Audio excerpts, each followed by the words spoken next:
দেখতে পাবো, জোরে বলেন না।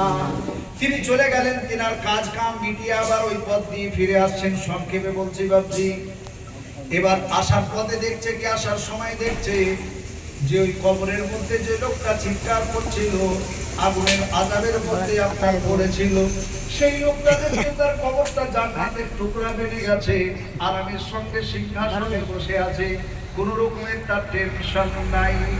যারা বলুন সুবহানাল্লাহ। এবার মুসা আলাইহিস সালাম ওই ব্যক্তিকে জিজ্ঞাসা করছে, ভাইজান গতকালকে আমি যখন রাস্তা দিয়ে চলে গেলাম, দেখলাম আপনার কবরে বড় আযাব হচ্ছে, আপনি আযাবের কারণে চিৎকার করছিলেন। আজকে যখন আমি ফিরে আসছি, আসার সময় দেখছি কি আপনার সুন্দর, এখানে এত সুন্দর আরামের সঙ্গে আপনি আছেন, কোনো আপনার টেনশন নাই। তখন বলছে, ওগো আল্লাহর নবী, আপনি গতকালকে যেটা দেখেছিলেন সত্য দেখেছিলেন, আজকে যেটা দেখলেন এটাও আপনি সত্য দেখেছেন, কিন্তু কারণ হলো কি জানেন? আমি নিঃসন্দেহে বড় পাপী ব্যক্তি, জীবনে কোনোদিন ভালো কাজ করতে পারি নাই।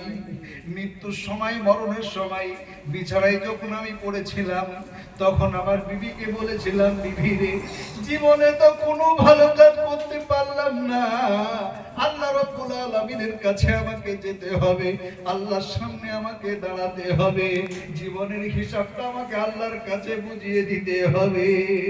আমি আল্লাহর সামনে কি করে দাঁড়াবো রে বিবি? জীবনটা তো আমার বেকার করে দিয়েছি, জীবনে কোনোদিন ভালো কাজ আমি করতে পারি নাই। তবে তোর হাতটা ধরে বলে যাচ্ছি, আমি যখন মারা যাব, আমার এই ছোট্ট বাচ্চা আপনার রেখে যাচ্ছি, তোর পেটে যে সন্তান আছে, এই সন্তান যখন ভূমিষ্ঠ হবে, এই সন্তানটাকে তুই কোরআনের হাফেজ তৈরি করবি, মাদ্রাসাতে কোরআন শিক্ষা দিবি।